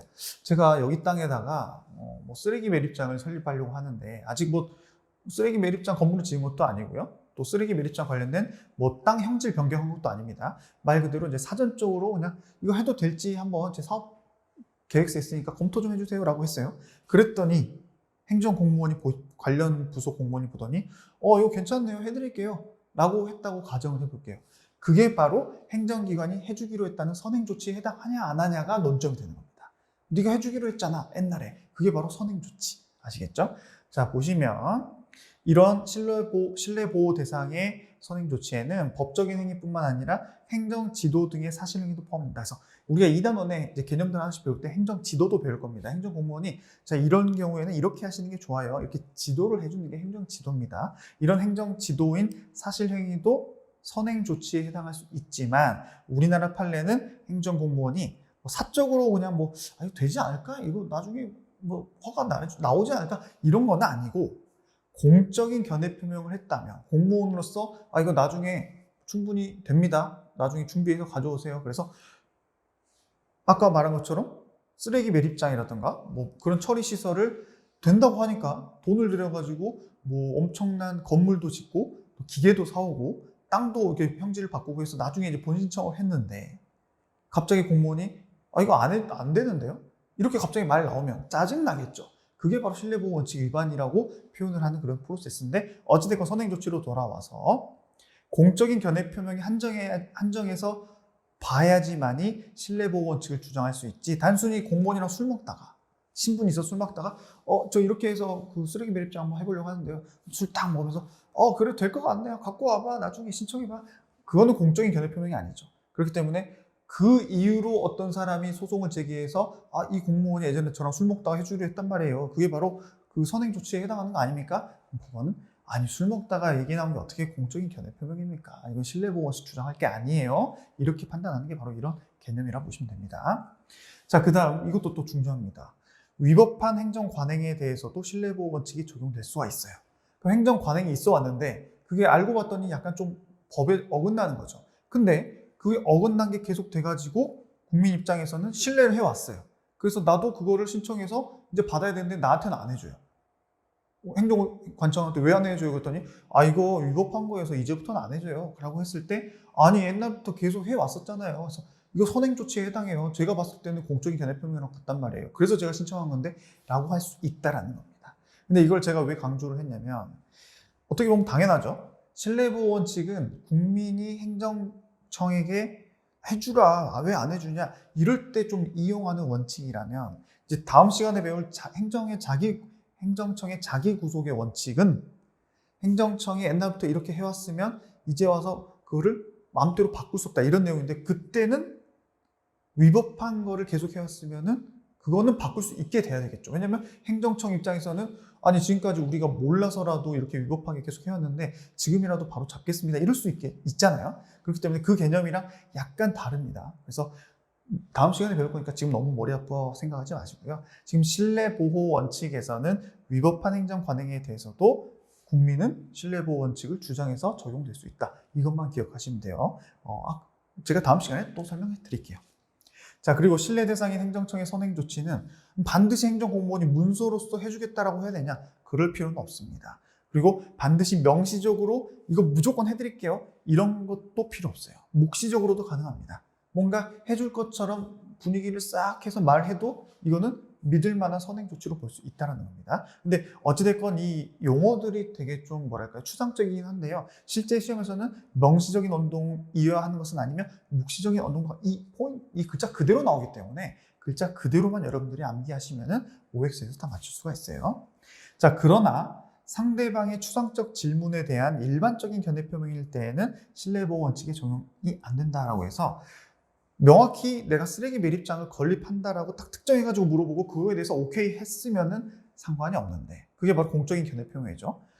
내가 약간 우리 동네에 쓰레기가 너무 많아서 뭐 그런 거나 좀 잘 처리하는 시설을 좀 하려고 하는데 어떻게 좀 될까? 이렇게 그냥 애매하게 추상적 질문에서 공무원이 뭐 그럼 좋지 않을까요? 뭐 일반적인 견해 표명이 도로가 깨끗해지면 좋죠. 동네가 깨끗해지면 좋죠. 이런 식으로 견해 표명한 게 선행 조치로 인정될까요? 안 된다는 겁니다. 포인트는 일반적인 견해 표명, 공식적인 견해 표명 이 두 가지를 구분하시면 돼요. 아시겠죠? 그렇게는 안 된다라고 해서 여기서도 마찬가지를 말하고 있습니다. 방금 말씀드린 그대로 들어가요. 그래서 쭉쭉쭉쭉 가지고 일반적인 견해 표명에 불과할 때는 신뢰보호 원칙을 적용이 안 된다라고 보시면 됩니다. 뭐 특별히 제가 설명을 드릴 필요는 없을 것 같아요. 키워드는 일반적인 견해 표명이다 하고 넘어갑니다. 자, 판례는 그럼 행정기관의 선행 조치가 있었는지 없었는지가 이제 중요 논점이 될 텐데 요건 중에 하나잖아요. 그랬을 때 공적인 견해 표명만이 인정을 하고 있다는 거 아까 앞에서 배웠죠. 근데 대신에 그 공적인 견해 표명을 했을 때 이 문구를 또 이해하셔야 됩니다. 그 견해 표명이 있냐 없냐를 따져봤을 때 행정 조직상의 형식적인 권한 분장에 구애될 것이냐 요거가 되게 어렵죠. 예를 들면 이런 겁니다. A라는 공무원이 뭔가 공적인 견해 표명을 했어요. 근데 그 공적인 견해 표명을 한 A라는 사람이 관련 부서, 행정 조직이죠. 관련 부서에서 권한이 있는 사람이냐 없는 사람이냐만 따질 게 아니라 그 사람이 그 조직에 해당하는 것은 물론이고 실질적으로 뭔가 권한에 따라서 그러한 신청을 받아들여 줄 것처럼 얘기를 했는지를 실질적으로 따져봐가지고 공적인 견해 표명으로 볼 건지 안 볼 건지로 본다는 겁니다. 그래서 예를 들면은 그 A라는 공무원이 제가 민원인으로서 신뢰보호 원칙을 주장해요. 아니 그 A라는 사람이 그냥 해주기로 했단 말이에요. 그 사람 당연히 그 관련 부서 공무원이니까 저는 믿었죠 라고 했을 때 근데 법원에서는 그 사람이 그 담당 공무원인 건 알겠어요. 행정조직법상 그 사람이 거기 있는 건 알겠어. 하지만 그 사람 실질적으로 그 조직상의 업무라든가 또 실질적으로 지위, 뭐 예를 들어 국장 정도 지위가 돼야지 할 수 있는 그런 이야기를 전혀 국장이 아닌 공무원이라든가 국장보다 훨씬 급이 낮은 공무원이 해주겠다, 무조건 해주겠다. 이런 거는 말이 안 되잖아요. 그렇기 때문에 그런 거를 실질적으로 따져가지고 공적인 견해 표명이 있었는지 없었는지를 판단을 하겠다라는 내용이라고 보시면 됩니다. 자, 경우에 따라서는 처분청 자체뿐만 아니라요. 여러분들 공무원이 되시면 이제부터 여러분들은 보조기관이 기관이에요. 여러분들 한 명 한 명이. 보조기관인 담당 공무원이 공적인 견해 표명을 했다면 그 공적인 견해 표명을 한 담당 공무원이 권한이 있었겠죠. 그러면 신뢰의 대상이 될 수도 있다고 해서 행정청에서 반드시 공문으로 우리 청 이름으로, 청장 이름으로 나가는 문서뿐만 아니라 담당 공무원이 그렇게 견해 표명을 공적으로 했다면 이건 역시도 여기서 말하는 공적인 견해 표명으로 인정될 여지가 있다라는 판례. 그래서 여러분들이 나중에 공무원이 돼서 민원인이 뭘 물어보면 한마디 한마디를 좀 신중할 필요가 있습니다. 그걸 녹음해가지고 나중에 이렇게 소송이 들어올 수 있으니까요. 잘 기억하시고요. 자, 입증 책임은 6단원에서 나오는 건데요. 그냥 원고에게 있다. 그러니까 이거는 주장하려는 사람이 그거를 증거를 제출해야 된다. 그래서 옛날에 이렇게 해주기로 했단 말이에요. 라는 그 증거를 누가? 민원인이 원고겠죠. 민원인이 입증을 해야 된다라는 내용이라고 보시면 됩니다. 자, 이제 이 선례 조치들이 상당히 많습니다. 중요한 거 위주로 한번 빨리 살펴보도록 할게요. 선행 조치를 인정했다는 것은 공무원이 옛날에 이런 걸 해줬으면 나중에도 해줘야 된다라는 의미고요. 공무원이 옛날에 이런 걸 말했다 하더라도 나중에 그걸 가지고 안 해줬다고 뭔가 문제를 제기했을 때 그거는 선행 조치가 아니기 때문에 행정청이 안 해줘도 된다. 이렇게 구분을 먼저 개념적으로 하시고 먼저 볼게요. 자, 부정부터 보겠습니다. 부정 쪽이 훨씬 더 컬러풀하죠. 기출도 많이 나왔습니다. 자, 첫 번째, 무효인 행정행위는 선행 조치 자체로 인정할 수가 없어요. 이건 이따가도 배울 겁니다. 선행 행정행위를 해줬어요. 뭔가 뭐 사전 처분을 내려줬다거나 본 처분 전에. 근데 그게 무효입니다. 무효란 거는 하자가 너무 심각하거든요. 명백하고 뭐 너무 아예 뭐 효력 자체도 필요 없을 정도로 하자가 심각한 거기 때문에 그런 무효인 행정행위를 선행 행정행위다라고 주장하는 것 자체는 의미가 없다. 그래서 이거는 신뢰보호 원칙 적용 대상도 안 된다라고 보시면 되고요. 아까 말했죠. 추상적 질문했는데 그냥 일반론적 견해 표명한 거 가지고 이거 공적인 견해 표명 아닙니까? 아닙니다. 자, 그리고 단순히 과세를 안 해온 것만으로 세금을 일부러 안 했다면 모를까. 실수로 공무원이 안 해온 것만으로는 앞으로도 안 하겠다라는 그런 선행 조치로 볼 수는 없다는 거예요. 자, 그리고 헌재의 위헌 결정도 역시나 선행 조치로 보지 않습니다. 선생님 지금 행정법 공부하는데 무슨 헌재의 위헌 결정이 지금 선행 조치로 나와요? 라고 물어볼 것 같아서 제가 설명을 좀 드리자면 일단 결론은 여러분 헌재는 행정청이 아니에요. 그렇죠? 그렇기 때문에 여기서 말하는 행정청의 선행 처분도 해당하지 않습니다. 이렇게 결론을 먼저 암기하십시오. 근데 이제 실질적으로는 헌재가 위헌 결정을 내리면 어떤 법률에 대해서 이건 헌법에 위반됩니다 라고 표현을 하잖아요. 그랬을 때 이거는 헌재가 전국에 있는 우리 국민을 상대로 이 법률은 헌법에 위반됩니다 라고 알려주는 거지 개인 한 명 한 명에게 자 이거 위헌이니까 이 법률 이용해서 필요한 데 쓰세요 이런 게 아니잖아요. 그렇죠? 그렇기 때문에 실제 이 사례에서 한 개인이 아니 헌재가 이 법률 위헌 결정했으니까 저는 그 위헌 결정이 저한테는 선행 처분이에요. 그렇기 때문에 그 위헌 결정 취지에 맞는 제가 신청하는 거 해주세요 라고 했어요. 그랬다 안 해줬겠죠. 그래서 신뢰보호 원칙 위반이에요. 이렇게 주장을 했는데 아니다. 헌재의 위헌 결정 자체는 행정청에서 말하는 우리 신뢰보호 원칙에서 말하는 선행 조치에 해당하지도 않는다라는 결론 기억하시고요. 단순한 재량 준칙의 공포란 뭐냐면 재량 준칙은 우리가 2단원에서 배울 건데요. 행정공무원이 그 공무원 조직 내부에서 어떤 업무를 할 때 단순한 업무는 그냥 이렇게 진행해라 이런 프로세스가 규정에 정해진 겁니다.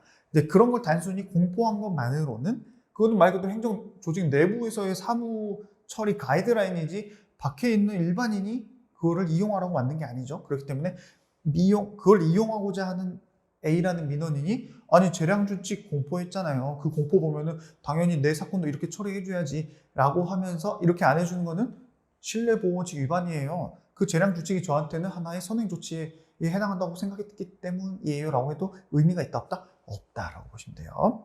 자, 그리고 병무청 담당 부서 공무원한테 물어볼 것을 민원실 총무과 민원팀장님한테 물어봐가지고 내가 그걸 가지고 뭔가 나중에 신청을 했는데 좀 다르게 해줬다. 이건 신뢰보호원칙 위반 아닌가라고 주장하면 된다 안 된다? 안 된다. 담당 공무원의 의견이 중요하지. 내가 민원실 가가지고 그냥 거기 총무팀장님이 오늘 당직이어가지고 민원 뭐 질문하러 오셨어요? 뭐예요? 그거에 대답한 걸 가지고 이거 병무청에서 신뢰보호원칙의 중요한 요건인 선행 조치를 저한테 하셨잖아요. 이렇게 주장하면 안 된다는 겁니다. 예를 들면 뭐 자기가 이제 이 정도 증상이면 사급이 나올까요? 라고 했을 때 담당 부서 가서 물어봐야 되는데 민원실 가지고 총무팀장님한테 사급 나올까요? 총무팀장님도 원래 잘 모르면 대답을 안 했어야겠죠. 근데 그 정도면 사급 나오지 않을까? 이렇게 말했는데 그걸 가지고 나중에 사급이 안 나왔다고 이건 신뢰보호 원칙 위반이다 주장하면 된다 안 된다?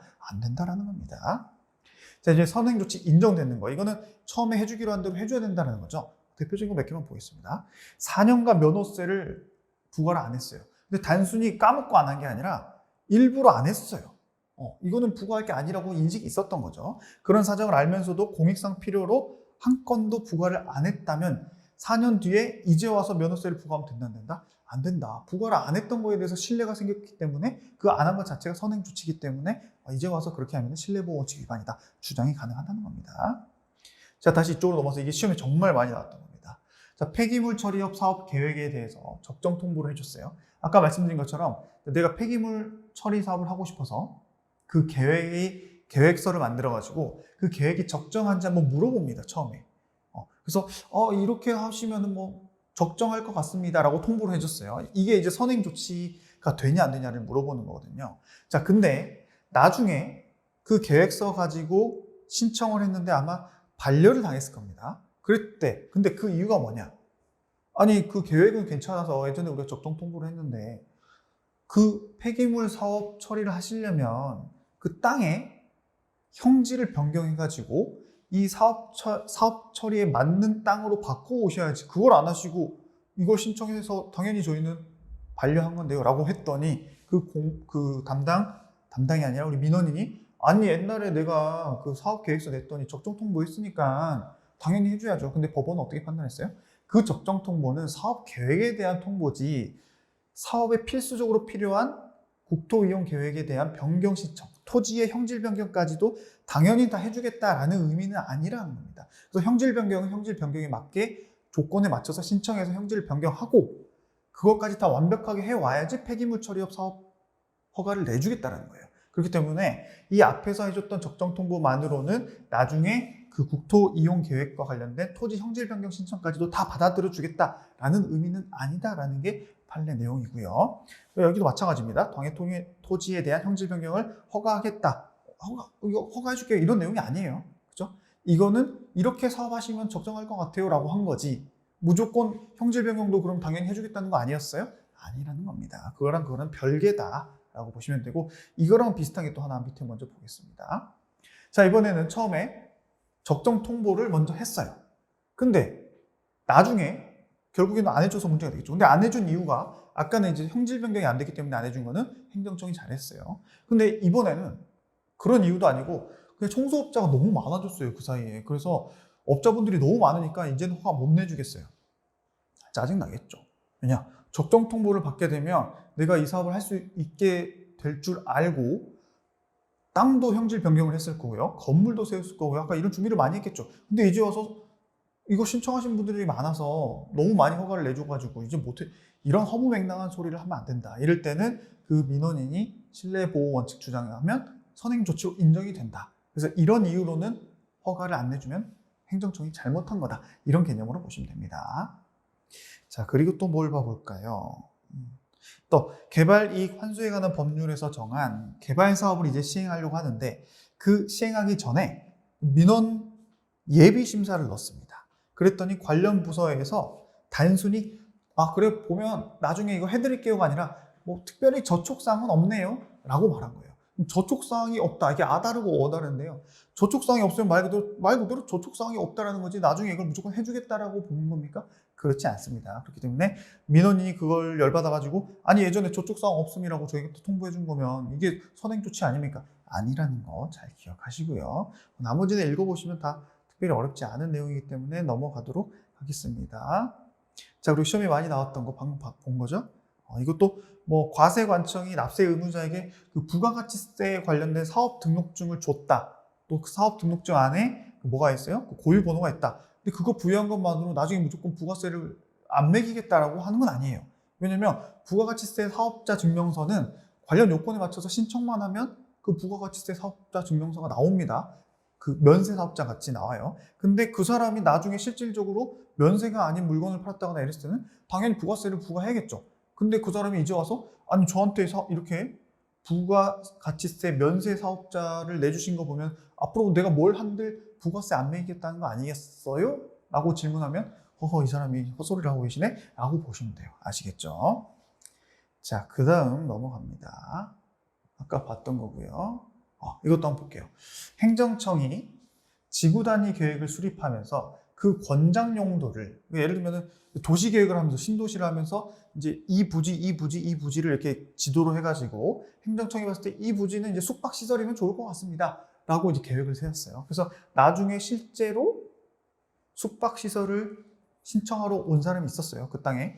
근데 건축 허가를 본인이 규정에 맞춰서 잘 해서 신청을 해야지 나올 텐데 그것도 잘 안 해놓고 아니 저희 숙박 신청했는데 왜 건축 허가 안 나와요? 라고 물어보면 아니 그 건축 허가를 잘 맞춰서 하셨어야죠 이렇게 대답할 수 있겠죠. 근데 그 민원이 뭐라 했어요? 아니 예전에 여기 도시계획할 때 지도에 숙박시설로 적합할 것 같다고 했기 때문에 당연히 건축 허가는 무조건 나오는 거 아니에요? 이렇게 물어볼 수 있겠죠. 근데 무조건 나오겠습니까? 안 나오는 거죠. 그래서 이러한 결정 고시 정도는 선행 조치가 아니다라고 여러분들이 기억하시면 됩니다. 자, 역시나 마찬가지 뭐 법인세법 관련해 가지고 이제 입법 예고를 해요. 어제 우리 공포하고 시행 배웠었죠. 근데 공포까지 해야 되는데 입법 예고 그 앞에 있는 절차거든요. 그렇게 생각하시면 돼요. 입법 예고를 했지만 나중에 엎어지는, 즉 공포도 안 되고 사라지는 법률도 되게 많습니다. 근데 어떤 사람이 입법 예고를 보고 나중에 그렇게 될 줄 알고 뭔가를 준비했어요. 근데 입법 예고만 하고 이제 시행이 안 돼 버렸어요. 공포가 안 돼 버렸어요. 근데 그걸 가지고 나는 불이익을 받았다면서 입법 예고가 이런 선행 조치에 해당하기 때문에 내가 원하는 거 해주라. 안 해주면 신뢰보호원칙 위반이다. 받아들여진다. 안 받아들여진다. 안 받아들여진다. 라고 보시면 됩니다. 자, 그리고 또 시험에 나오는 거 몇 개만 더 보겠습니다. 나머지는 여러분들이 지금 1회독 때는 안 보셔도 돼요. 저랑 같이 공부한 것만 봐도 됩니다. 나중에 같이 본 애들, 시험에 많이 나온 애들을 충분히 봐서 이제는 더 안 봐도 눈에 OX를 고를 수 있을 때 이제 나머지 애들 한 번씩 읽어보는 거예요. 아시겠죠? 자, 당초에 도시계획에 정구장을 설치해 주기로 한 구역이 있었어요. 근데 뭐 시간이 좀 지나다 보니까 정구장보다는 청소년 수련시설이 들어오는 게 적합하다 해서 그 계획을 바꾼 겁니다. 그랬더니 당초에 도시계획인 정구장 시설을 뭔가 설치하려고 준비하고 있었던 사업자 입장에서는 이제 와서 청소년 수련시설하면 내 사업하려고 했던 게 못하게 되겠죠. 그래서 이거는 신뢰보호원칙 위반 아니냐라고 했지만 이 정도로는 신뢰보호원칙 아니다. 행정계획은 말 그대로 계획이지. 무조건 우리가 여기다가 정구장 시설을 설치해 줄 테니까 너 사업 준비해. 이렇게까지 말한 것이 아니기 때문에 공적 견해 표명을 말한 것으로 볼 수 없다라고 표현을 했습니다. 아시겠죠? 자, 그리고 마지막 D도 볼게요. 갑 주식회사가 있습니다.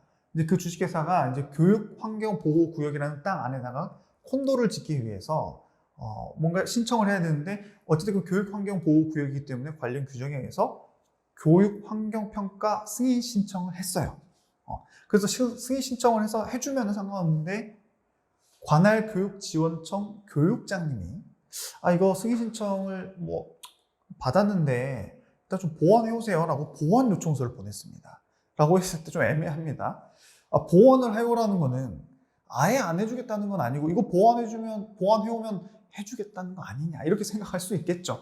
그런데 불구하고 어찌됐든 나중에 결론적으로는 신청을 안 받아줬습니다. 그럼 콘도 지으려고 다 준비해놨는데 열받겠죠. 그래서 나중에 이러한 승인 신청을 거부 처분에 대해서 취소 소송을 제기하면서 아니 예전에 보완 요청서 보내준 거는 이게 바로 공적인 견해 표명이기 때문에 이제 와서 안 해주는 거는 신뢰보호원칙 위반 아니냐 이렇게 주장을 한 거예요. 하지만 이제 실제로 이 판례를 보면은 이제 교육장이 권한이 있는 것도 아니고요. 실제로는 이제 아마 교육지원청장이 했어야 되고 또 단순히 보완해오세요라고 말한 것이지 보완해오면 무조건 해주겠다라는 의미는 아니지 않냐라고 하면서 결국에는 갑 주식회사가 졌습니다. 신뢰보호원칙 주장하면 안 된다라는 건데요. 좀 약간 좀 억울해 보이긴 합니다만은 최신 판례고요. 여러분들도 저랑 같이 스토리를 기억해가지고 보완 요청서 가지고는 나중에 꼭 해주겠다라고 약속한 건 아니다. 이 결론을 기억하시면 됩니다. 자, 지금까지 공부한 게 이제 신뢰보호원칙의 첫 번째 요건, 첫 번째가 가장 많습니다. 여러분 곧 끝나요. 첫 번째 요건인 이제 행정청의 선행 처분이 있었어야 된다. 뭔가 해주겠다. 아니면 계속 안 해주기로 명시적이든 묵시적이든 있었다. 이런 내용이 첫 번째라면 두 번째는 그거를 믿었어야 됩니다. 뭐 전적으로 믿으셔야 된다. 이런 쓸데없는 얘기는 하지 않겠어요. 근데 어쨌든 그거를 믿고 뭔가를 해야겠죠. 행정청이 뭔가를 해주기로 했어요. 그럼 그걸 믿어야 됩니다. 근데 그 믿은 데에 있어서 귀책 사유가 있으면 귀책 사유라는 거는 약간 이런 거죠. 네가 그거를 믿으려고 정식적으로 또 정당한 방법으로 신뢰한 게 아니라 불법으로 뭔가를 신청해가지고 행정청이 그거에 속아서 너한테 해주기로 한 거 아니냐. 이런 게 바로 신뢰하는 데에 있어서 규칙 사유가 있다는 거예요. 그런 사람들은 신뢰보호 원칙을 적용시켜줄 필요가 있다 없다? 없다라는 거죠. 자, 그래요. 아까 그 썩은 드립이라는 표현을 하려다가 이렇게 카메라 앞에 서면 그런 평소 제가 말하는 드립들이 잘 생각이 안 나서 어찌됐든 간에 당연히 두 번째 요건 보호 가치 있는 신뢰가 있어야지만이 신뢰 보호 원칙 주장할 수 있습니다. 중요한 건 여러 가지가 있는데요. 이런 겁니다. 수익적 행정행위가 내가 어떤 행정행위를 통해서 이득을 받는 사람이에요. 근데 신청하면서 자격도 안 되는데 자격이 있는 것처럼 속여가지고 신청을 했어요. 근데 나중에 그걸 알고 나서 행정청이 이제 안 해줘요. 그럼 내가 아니 지금까지 나한테 해준 거 그거 선행 처분이지. 그리고 내가 그걸 믿어왔지. 두 번째 요건이죠. 믿어왔지. 그러면 뒤에 나머지 요건들을 충족했다 봅시다. 그럼 인정해줘야 될까요? 아니죠. 네가 믿어온 데에 있어서 네가 사기쳐가지고 규칙 사유가 있어서 믿어온 거 아니냐. 그렇기 때문에 너는 신뢰보호 원칙 주장할 수 없다. 그런 의미라고 보시면 되고요. 더 중요한 건 이겁니다. 만약에 그 규칙 사유 의미를 여러 가지로 좀 판례가 나눠놓고 있는데요. 지금 이 선행 조치가 처음에는 아까 우리 첫 번째 요건인 선행 조치가 나중에 그 조치에 반한 뭔가가 생길 것이라는, 그죠? 선행 조치가 변경될 것이라는 거를 이미 그 민간인이, 사인이 충분히 예상할 수 있었다면 너 바뀔 줄 알았잖아. 우리가 안 해줄 줄 알았잖아. 그러면 신뢰보호 원칙 주장을 못하는 거예요. 그리고 또 본인이 중대한 과실로 몰랐다. 이러면은 그 사업을 준비하는 사람이라면 관련 규정도 당연히 본인이 좀 알아야 될 텐데 그런 사업을 준비하는 사람인데도 불구하고 그런 규정이 충분히 공지를 했는데 본인이 안 봤어요. 그러면 그 과실이죠. 중대한 과실이죠. 이럴 때에는 신뢰보호 원칙을 주장할 수 없다라는 거고요. 또 한 가지 아까 사위나 사실 은폐에게 사기쳐가지고 거짓말로 뭔가를 받기 위해서 서류를 위조했다는 이게 바로 이제 사위나 사실 은폐입니다. 그런 것들이 있다면 이건 규칙 사유가 있기 때문에 그 신뢰한 데에 있어서 규칙 사유가 있기 때문에 신뢰보호 원칙 주장할 수 없다라는 거 보시면 돼요. 자, 여기서 보시면 이것도 있습니다. 판례 한두 개만 보겠습니다. 이것만 보죠. 자, 교통사고가 일어난 지 1년 10개월이 지난 뒤에 택시 운송사업 면허가 취소됐답니다. 원래는 택시 운전 기사님이 단순 사고가 났다고 면허가 다 취소되는 건 아닙니다. 근데 어찌됐건 취소 사유가 있을 만큼 사고가 크게 났어요. 그러면 바로 그 사실이 있고 나서 뭐 한두 달 안에 운송사업 면허 취소가 됐어야 되는데 한 1년 10개월 동안 처분을 안 하고 있다가 1년 10개월 뒤에 처분 취소를 받는 겁니다. 그래서 택시기사가 뭐라 했겠어요? 사실 그렇죠. 본인이 취소될지 알고 있었겠죠. 1년 10개월 동안 또 영업해서 돈 많이 버셨겠죠. 어찌됐든 간에 아니 지금까지 1년 10개월 동안 운송사업 면허 취소 안 한 거 보면 그게 선행 처분이 돼서 계속 안 하겠다는 거 아니냐. 난 그거 신뢰했다. 이렇게 주장한 겁니다. 그럴 때 법원은 뭐라 했어요?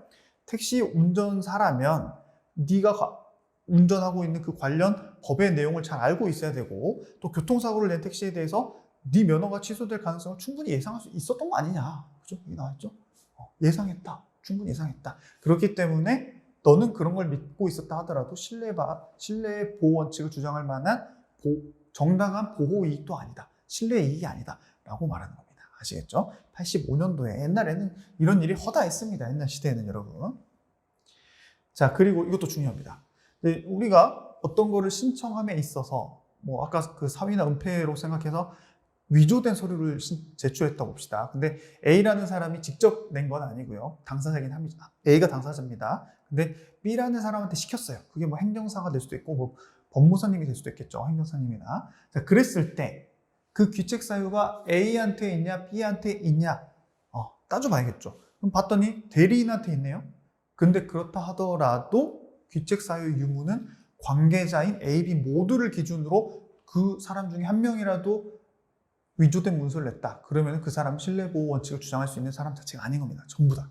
아시겠죠? 그 내용이 이런 내용이에요. 그래서 건축주와 그로부터 건축 설계를 위임받은 건축사가 있는데요. 건축주는 이제 땅 건물 주인입니다. 그리고 그 사람이 건축 설계를 건축사님한테 해달라고 했겠죠. 그래서 그 사람이 위임을 받아가지고 관련 규정에 맞춰서 건축 설계를 신청했어야 되는데 건축 허가를 신축 및 중축 허가를 신청해야 되는데 관련 규정을 어겼어요. 그러면 건축주 입장에서는 억울하겠죠. 나중에 이제 뭐 건축 허가가 취소됐다고 가정해 보시겠습니다. 근데 건축주는 아니 저는 맡기기만 했지 제가 일부러 그런 거 아니에요라고 할 수 있겠지만 관계자 모두를 기준으로 판단한다고 했기 때문에 아니 그러길래 이거를 잘 아시는 건축사님한테 맡기셨어야죠. 당신 과실이에요. 라고 판단한다는 겁니다. 잘 기억하시고요. 자, 그리고 이제 국가에 의해서 만약에 그런 신뢰가 유인이 됐다. 그럼 국가가 계속 믿으세요. 믿으셔야 됩니다. 이런 식으로 했다라면 당연히 신뢰보호 이익이 인정될 수 있다. 이런 내용의 하나의 판례 문구라고 보시면 되고요. 자, 이제 세 번째 요건, 네 번째 요건. 나머지 요건들은 이렇게 간단합니다, 여러분. 자, 세 번째. 신뢰에 입각한 국민의 행위. 우리가 선행 조치 있었죠. 그리고 그걸 믿었습니다. 그 믿은 거를 토대로 어떤 행위를 해야 됩니다. 그렇죠? 행위를 안 해버리면 의미가 없어요. 그 내용이 이거고요. 읽어보시면 됩니다. 그리고 선행 조치, 아까 첫 번째 선행 조치와 내가 한 이 행위 간에 인과관계가 있어야 돼요. 그걸 믿었기 때문에 내가 했다라는 그 인과관계가 있어야지만이 그걸로 신뢰보호 원칙을 주장하지, 인과관계도 없이 그냥 우연히 뭔가 맞아떨어져가지고 주장한다? 그건 안 된다는 의미입니다. 자, 그리고 선행 조치에 반하는 행정작용이 있어야겠죠. 처음엔 해주기로 했다가 나중에는 안 해줘야겠죠. 그리고 이제 그 사람에게 그걸로 인해서 손해가 발생해야지만이 신뢰보호 원칙을 주장할 수 있다라고 보시면 됩니다. 자, 이제 거의 끝나갑니다, 여러분. 좀만 기다려주세요. 좀 몇 페이지 안 남았을 거예요. 생각보다. 여러분 시간이 좀 많이 지나긴 했지만 좀만 기다려주세요. 어찌됐든 간에 봅니다. 자, 한계예요. 신뢰보호 원칙이 그러면 무조건 주장하면 다 되냐? 그렇지는 않다라는 거. 그게 바로 한계입니다, 여러분. 자, 첫 번째. 신뢰보호 원칙을 주장해서 먹힐 수 있다 하더라도 그게 공익이라던가 제3자의 정당한 이익에 반한다면 그때는 신뢰보호 원칙 요건을 다 갖춰도 안 된다라는 내용이라고 보시면 되고요. 신뢰보호 원칙은 내가 주장하는 사익이라고 볼 수 있죠. 그거에 반하는 공익이 서로 충돌할 때는 어떻게 한다? 뭔가 이익이 충돌하면 비교 형량한다고 보시면 돼요. 양자의 이익을 비교해서 누구 공익이 큰지 사익이 큰지 이런 걸 비교해야 된다. 이런 기준으로 말하는 것이라 보면 됩니다. 자, 밑에도 쭉쭉 읽어보면 특별히 어려운 내용은 아니에요. 이제 공익과 사익을 잘 비교해야 된다라는 내용이 판례고요. 자, 두 번째. 이번에는 내가 신뢰보호 원칙을 주장했는데 법률 적합성이랑 서로 문제가 생겼어요. 내가 신뢰보호 원칙을 주장하는 거 맞아. 근데 그걸 받아들여졌을 때 법률에 위반돼 버려요. 행정청 입장에서는. 그랬을 때 어떻게 해야 되냐? 역시나 사익과 공익, 그렇죠? 비교 형량에서 결정을 해야 된다. 똑같습니다. 이게 사실 그 비교 형량은 뭔가 서로 충돌한다. 그럼 비교 형량으로 해결하겠다라고 보시면 돼요. 밑에도 특별한 내용은 아니기 때문에 읽어보시면 됩니다. 제가 이 부분이 시험이 많이 나오고 이 부분은 많이 나오지 않는 거예요. 표시를 잘 보세요. 자, 그리고 아까도 말씀드린 사정 변경이 또 나옵니다. 사정 변경은 판례는 공적인 견해를 먼저 했어요. 그 후에 그 전제로 된 사실적 법률적 상태가 변경이 돼버렸다면 이제 와서 사정이 그 사정이 바뀐 거는 누구의 책임으로도 보지 않습니다. 그냥 상황이 바뀐 거예요. 그랬다면 그와 같은 예전의 공적인 의사표명은 따로 행정청이 별다른 의사표시를 통해서 예전에 의사표명한 거 없애겠습니다. 이런 거 필요 없이 곧바로 실효된다라고 봅니다. 시험에서 이렇게 나오죠. 신뢰보호 원칙에서 선행 조치가 있었는데 만약에 사정 변경이 생겼다 하더라도 행정청은 그 전에 있었던 공적인 견해 표명을 따로 의사표시로 철회해야지만이 효력이 없어진다. 땡. 사정 변경이 생기면 공적인 의사표명은 별다른 의사표시 없어도 그냥 자연스럽게 없어진다. 이게 결론입니다. 시험에 정말 많이 나왔죠. 기출표에 보시죠. 이렇게 구분하시고요. 아까 말씀드린 것처럼 무효인 행정행위에 대해서는 신뢰보호원칙 자체를 주장할 수 없다라고 해서 아까는 우리가 그 선행행위에 대한 무효, 그죠? 선행조치가 무효일 때 당연히 그걸 기준으로 그 신뢰보호원칙 주장할 수 없다는 것도 맞지만 여기서는 그냥 그 자체가 무효인 행정행위가 있을 수 있죠. 그거에 대해서는 신뢰보호원칙 주장할 수 없다는 겁니다. 예를 들면 이런 거예요. A라는 사람이 자기가 공무원 시험을 봤는데 수석으로 합격을 했습니다. 근데 나중에 봤더니 공무원이 될 수 없는 결격 사유가 있었어요. 근데 그때 당시에 86년도입니다. 86년도. 그때 당시에 그 인사 업무 담당하는 공무원분이 결격 사유를 잘 체크를 못해가지고 공무원이 돼버렸어요. 시험도 잘 봤겠다. 그래가지고 오랫동안 공무원이 돼서 근무를 한 겁니다. 근데 나중에 봤더니 우연히 봤을 수 있겠죠. 임용 처분을 문제가 있어가지고 그죠? 이제 알게 된 거예요. 그래서 임용 처분을 취소해 버렸습니다. 자, 그럴 때는 내가 갑자기 오랫동안 근무를 해왔기 때문에 나는 본인은 알았겠죠. 몰랐을 수 있겠지만 계속 공무를 해왔기 때문에 나는 그 신뢰를 갖고 있었던 겁니다. 안 잘리고 공무원 계속 할 수 있겠네. 근데 갑자기 공무원 잘렸어요. 그래서 이건 신뢰보호원칙 위반 아니냐 이렇게 주장한 겁니다. 그랬을 때 당초의 임용 처분 자체가 이건 무효다. 그냥 결격 사유가 있는 사람을 임용을 시켜줬는데 무효죠. 당연히 하자가 중대하고 명백하지 않습니까? 그렇기 때문에 너가 기존에 믿어왔던 그 신뢰보호 원칙의 그 행정행위 자체는 무효기 때문에 신뢰보호 원칙 자체를 넌 주장할 가치도 없다. 이렇게 본 겁니다. 아시겠죠? 아까 우리가 그 나이가 잘못돼가지고 고쳐가지고 주장하는 거랑 좀 반대된다고 보시면 돼요. 처음부터 본인이 잘못한 거죠. 결격 사유를 잘 확인했어야 되죠. 자, 그리고 여기도 마찬가지입니다. 임용행위 결격 사유가 있었다면 무효이기 때문에 주장하면 안 된다. 같은 맥락이라고 보시면 돼요. 자, 역시나 이러한 신뢰보호 원칙을 위반하게 되면 어떻게 된다? 하자가 중대 명백할 정도로 심각하면 무효고 그 정도가 아니라면 취소 사유가 된다. 그리고 국가에게 손해배상 청구할 수 있다라는 거고요. 아까 앞에서 봤던 판례들입니다. 특별히 설명이 필요 없는 판례고요. 시험에 정말 많이 나오기 때문에 잘 기억하시고요. 저 이거 하나 볼게요. 자, 운전을 하다가 음주운전 판례가 많습니다.